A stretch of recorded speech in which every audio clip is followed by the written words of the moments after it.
오늘 우리에게 주시는 하나님의 말씀은 누가복음 20장 41절부터 44절 말씀입니다.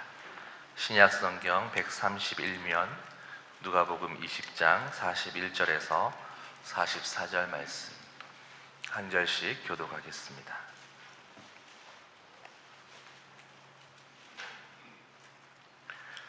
예수께서 그들에게 이르시되 사람들이 어찌하여 그리스도를 다윗의 자손이라 하느냐?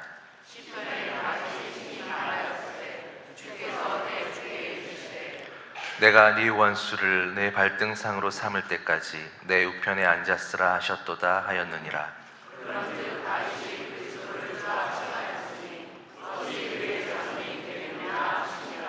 아멘.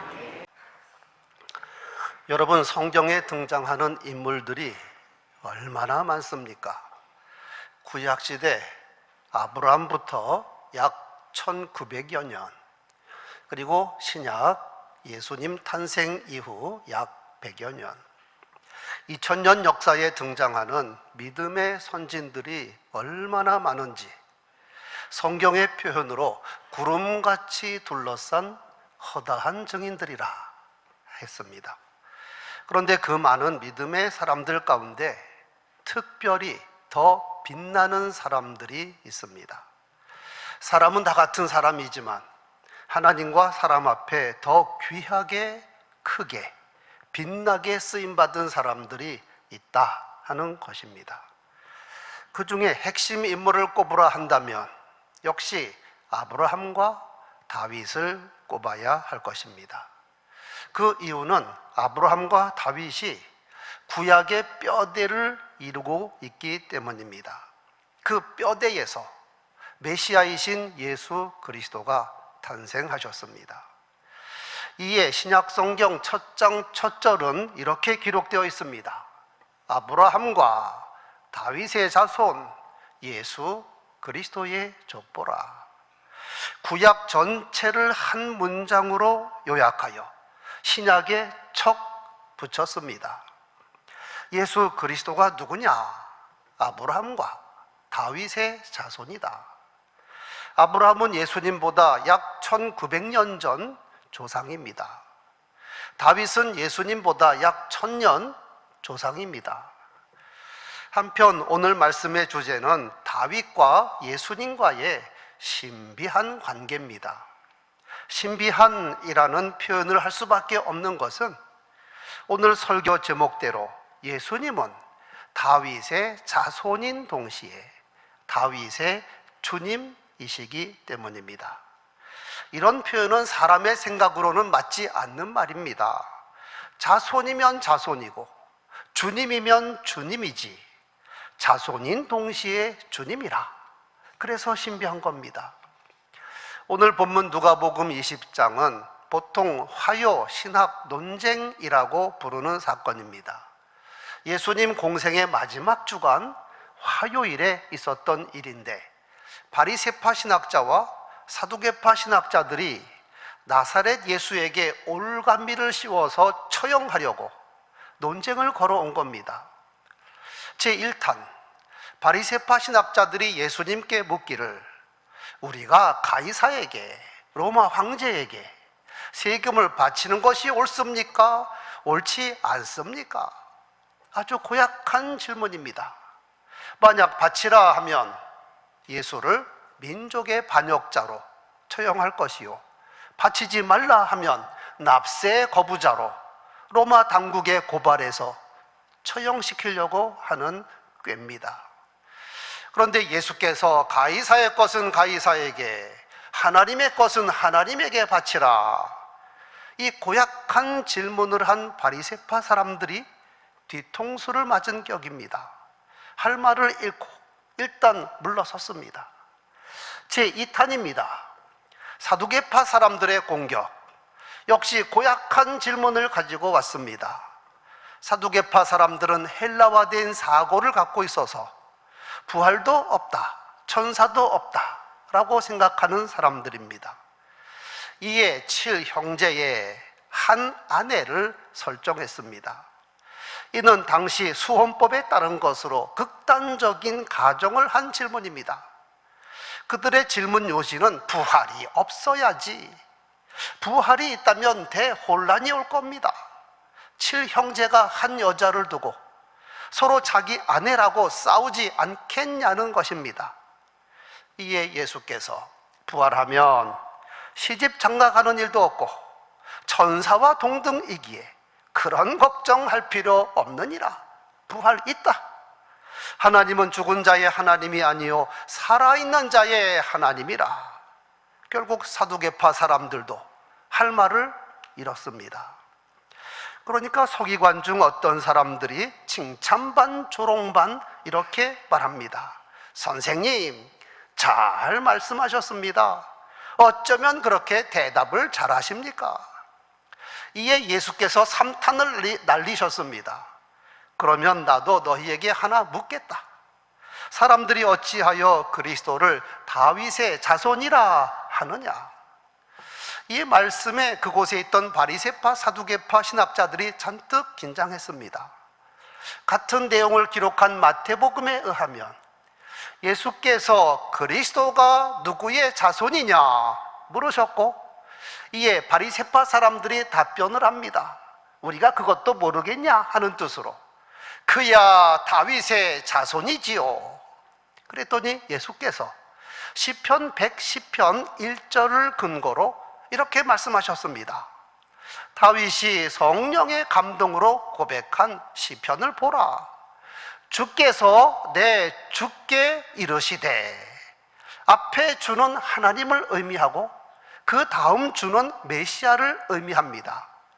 즉 하나님께서 다윗의 주이신 그리스도에게 이렇게 말씀하지 않았느냐? 내가 네 원수를 내 발등상으로 삼을 때까지 내 우편에 앉았으라 하셨도다 하였느니라. 다윗이 그리스도를 자기의 주님이라고 했으니 어찌 그의 자손이 되겠느냐? 여기서 핵심 내용은 다윗이 그리스도를 자기의 주님으로 고백했다는 것입니다. 사실 그리스도는 다윗의 자손 맞습니다. 그런데 그리스도는 육신으로는 다윗의 자손이지만 실제로는 다윗의 주님이십니다. 그래서 다윗과 예수님 관계는 신비한 관계라는 겁니다. 이렇게 예수의 대적자 바리새파, 사두개파 모두 신학 논쟁에서 패배했습니다. 이제 남은 것은 무력으로 그리고 군중의 힘으로 예수를 처형하는 일만 남았습니다. 결국 그들은 불의한 재판을 강행하였고 예수를 십자가에 못 박아 죽였으며, 그러나 예수님 부활하심으로 하늘의 땅과 모든 권세를 회복하셨고 당신이 메시아인 것을 만방에 증거하셨습니다. 우리는 여기서 두 가지 중요한 진리를 마음에 새겨야 합니다. 하나는 왕족도 아닌 목동 다윗이 어떻게 왕이 되고 메시아의 조상이 되었을까 하는 것입니다. 여기에 대한 답을 찾으면 이 시대에 우리는 어떤 신앙인이어야 할까 답을 얻게 됩니다. 두 번째는 예수님은 어떤 이유로 다윗의 주님이 되셨을까? 예수님의 탁월하심과 위대하심을 더 깊이 알고 믿자 하는 것입니다. 첫째, 목동 다윗이 어떻게 왕이 되고 메시아의 조상이 되었을까? 사실 다윗은 그의 아버지 이새조차 대수롭지 않은 아들로 생각했습니다. 사무엘이 이새에게 내 아들들을 모두 불러 모으라 하였을 때 막내 아들 다윗은 부르지도 않았고 그 시간에 들에서 양을 치고 있었습니다. 이렇게 육신의 아버지는 그를 신통치 않게 생각했을지라도 하늘 아버지께서는 다윗을 얼마나 소중히 여기셨는지 모릅니다. 하나님의 말씀입니다. 내가 이새의 아들 다윗을 만나니 내 마음에 맞는 사람이라 내 뜻을 다 이루리라. 중심을 보시는 하나님 앞에 다윗은 하나님 마음에 쏙 드는 사람이었습니다. 다윗은 어려서부터 하나님을 의지했습니다. 그가 양을 칠 때 곰이나 사자가 덤벼들어도 하나님의 능력으로 그것을 물리쳤습니다. 그리고 그런 체험을 근거로 블레셋의 골리앗을 물리쳤습니다. 여호와께서 나를 사자의 발톱과 곰의 발톱에서도 건지셨거늘 나를 이 블레셋 사람의 손에서도 건져내시리이다. 다윗은 항상 하나님과 동행하였고 그래서 하나님의 사랑과 능력을 깊이 체험한 사람입니다. 다윗이 이런 고백하였습니다. 시편 16편입니다. 내가 여호와를 항상 내 앞에 모시며 그가 나의 오른쪽에 계심으로 내가 흔들리지 아니하리로다. 이러므로 나의 마음이 기쁘고 나의 영도 즐거워하며 내 육체도 안전히 살리니 이는 주께서 내 영혼을 음부에 버리지 아니하시며 주의 거룩한 자를 멸망시키지 않으실 것임이니이다. 이 고백은 예언이 되어서 벌써 메시아의 모습이 보이는 겁니다. 죽어도 썩지 않고 다시 살아난다. 다윗의 주님이신 예수 그리스도가 보이지 않습니까? 이렇게 하나님과 항상 동행하며 하나님만 의지하니 형통할 수밖에 없습니다. 다윗이 어디로 가든지 여호와께서 이기게 하셨더라. 여러분, 이게 보통 은혜입니까? 이렇게 개선해서 돌아오는 다윗에게 예루살렘 여인들이 이렇게 외쳤습니다. 사울왕이 죽인 자는 천천히요 다윗이 죽인 자는 만만이로다. 하나님께 은혜를 듬뿍 받은 다윗, 역시 은혜를 받은 자답게 달랐습니다. 아무 죄도 없는 자신을 죽이려고 3,000명의 군사를 이끌고 추격하는 사울, 자기를 사위까지 삼아놓고 죽이려고 혈안이 되어 있었는데 다윗이 피해 다닐 때 사울을 죽일 수 있는 기회가 2번이나 주어졌는데, 그런데 그는 하나님께서 기름을 부으셨으니 처리하는 것도 하나님께서 하셔야지 자기 손을 대지 않았습니다. 그는 사울 왕에게 쫓기면서도 낙심하거나 원망하거나 하지 않고 항상 하나님을 찬양했습니다. 그가 굴 속에 숨어 있으면서 이런 찬송을 지어서 불렀습니다. 하나님이여, 내 마음이 확정되었고 내 마음이 확정되었사오니 내가 노래하고 내가 찬송하리이다. 내 영광아 깰지어다. 비파야 수금아 깰지어다. 내가 새벽을 깨우리로다. 또한 다윗은 음악에도 탁월한 능력이 있어서 자기의 신앙을 노래로 마음껏 찬양했습니다. 상당수 시편이 그의 신앙 고백이요 기도입니다. 그래서 다윗을 시편의 사람이라고 부릅니다.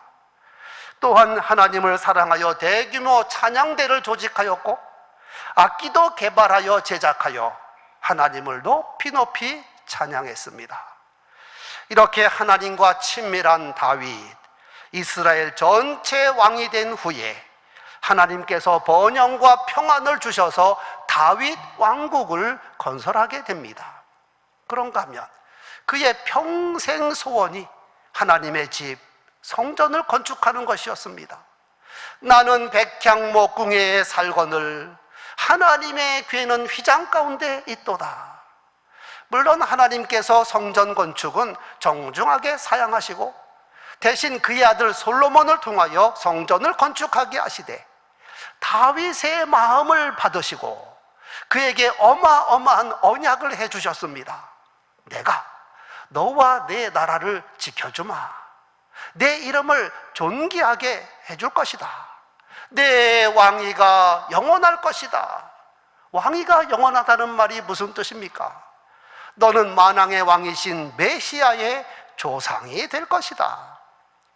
무엇보다 다윗은 끝까지 믿음이 변질되지 않았고 여호와 하나님을 잘 섬긴 정금 같은 믿음의 사람입니다. 이렇게 해서 그는 신앙인의 모델이요 왕의 모델이 되었습니다. 그래서 성경에는 다윗의 길이란 말이 생겨났습니다. 누구든지 다윗이 간 길로 가면 하나님께서 기뻐하십니다. 다윗의 신앙과 삶을 본받으면 그 사람은 성공하는 사람입니다. 후대 왕들의 평가 기준이 다윗입니다. 다윗처럼 행했느냐? 그렇지 않으면 다윗의 길에서 벗어났느냐? 이는 모든 신앙인도 마찬가지입니다. 간절히 바라기는 여러분 모두 다윗의 길로 행하기를 소원합니다. 항상 하나님과 동행하는 삶, 받은 바 은혜에 감사하여 하나님을 높이 찬양하고, 그래서 하나님을 기쁘시게 해드리는 성도 되어 다윗처럼 형통한 자 되기를 축원합니다. 두 번째, 예수님은 어떤 이유로 다윗의 주님이 되셨을까? 앞에서 말씀한 대로 예수님은 다윗의 자손이면서도 다윗의 주님이십니다. 그런데 여러분, 이 주제가 보통 주제가 아닙니다. 우리 신앙에 있어서도 대단히 중요한 진리입니다. 예수님 공생의 기간 대부분 유대인들이 예수를 영접하지 않았습니다. 영접하지 않았을 뿐만 아니라 예수를 배척하고 처형까지 합니다. 이유가 무엇일까요? 이 주제를 넘지 못해서 그렇습니다. 즉, 사람인 나사렛 예수가 어떻게 하나님이냐? 어떻게 하나님의 아들이냐? 지금도 유대인들이 예수를 그리스도로 믿지 않는 것은 이것을 인정하지 않기 때문입니다. 성자 예수의 정체성, 신이신 여호와 하나님이 어떻게 사람이 되느냐? 그럴 수 없다. 인간 예수가 어떻게 하나님이냐? 말도 안 된다. 이는 신성모독이다. 실제로 예수님 공생의 기간 이 문제로 경론을 벌이기도 하였습니다. 요한복음 10장 30절에 예수께서 선언하셨습니다. 나와 아버지는 하나이니라. 하나님과 나는 동등하다. 그랬더니 유대인들이 다시 돌을 들어 예수를 치려 하였습니다. 이때 예수께서 말씀하시기를, 내가 아버지로 말미암아 여러 가지 선한 일로 너희에게 보였거늘 그 중에 어떤 일로 나를 돌로 치려 하느냐? 유대인들이 우리가 선한 일로 말미암아 너를 돌로 치려 하는 것이 아니라 신성모독을 인함이니 내가 사람이 되어 자칭 하나님이라 하는도다. 답답하신 예수께서 이런 말씀까지 하셨습니다. 만일 내가 내 아버지의 일을 행하지 아니하거든 나를 믿지 말려니와 내가 아버지의 일을 행하거든 나를 믿지 아니할지라도 내가 행한 일은 믿으라. 그리하면 너희가 아버지께서 내 안에 계시고 내가 아버지 안에 있음을 깨달아 알리라. 정 나를 믿지 못하겠거든 내가 한 일을 봐라. 사람이 할 수 없는 일들을 얼마나 많이 했냐? 수많은 병자들을 다 고쳐주신 일, 귀신을 쫓아낸 일, 이게 사람의 능력이냐? 오병이어 기적, 칠병이어 기적, 사람의 힘과 능력으로 가능하냐? 죽은 자도 살렸는데 이는 사람이 할 수 있는 일이 아니지 않는가? 그러면 하늘아버지께서 내 안에 계셔서 이 일을 행하신 것을 인정하라. 그리하면 내가 누군지 너희도 알 것이며 나를 믿을 것이라.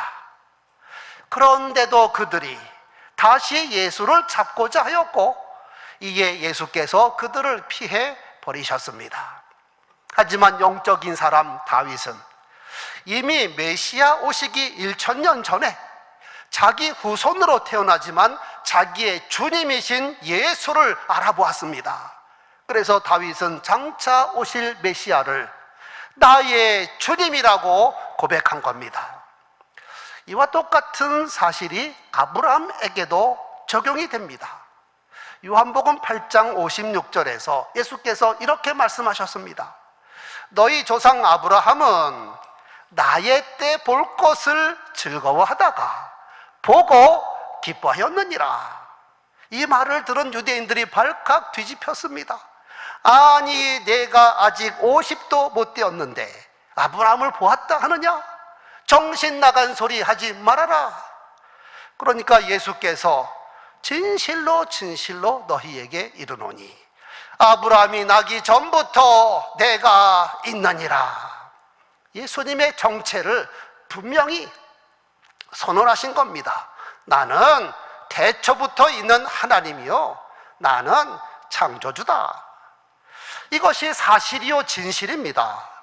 예수님보다 약 1900여 년 조상 아브라함이 장차 내 씨에서 메시아가 태어날 것이라 하는 하나님의 언약을 믿었더니 아브라함의 영안이 열려서 메시아가 보이는 겁니다. 너희 조상 아브라함은 나의 때 볼 것을 즐거워하다가 보고 기뻐하였느니라. 예수님이 다윗의 주님일 수밖에 없는 것이 예수께서 니고데모에게도 말씀하신 데 나타나 있습니다.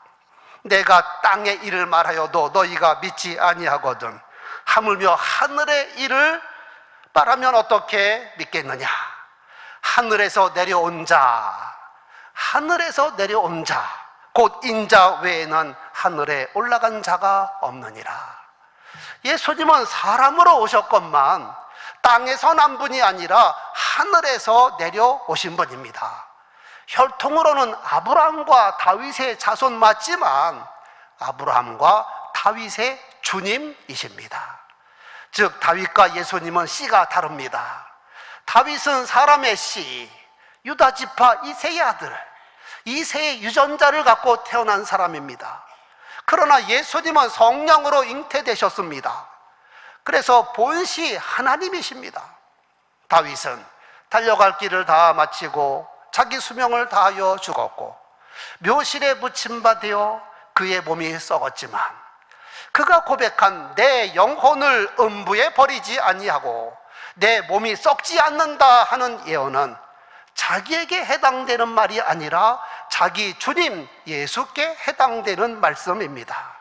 즉 예수님은 인류의 죄를 대속하는 십자가의 죽음을 죽으셨고 사망 권세를 깨뜨렸고 부활하셔서 하늘과 땅의 모든 권세를 회복하셨고 다윗과 비교할 수 없는 다윗의 주님이라고 고백하지 않을 수 없는 세상의 구세주가 되셨습니다.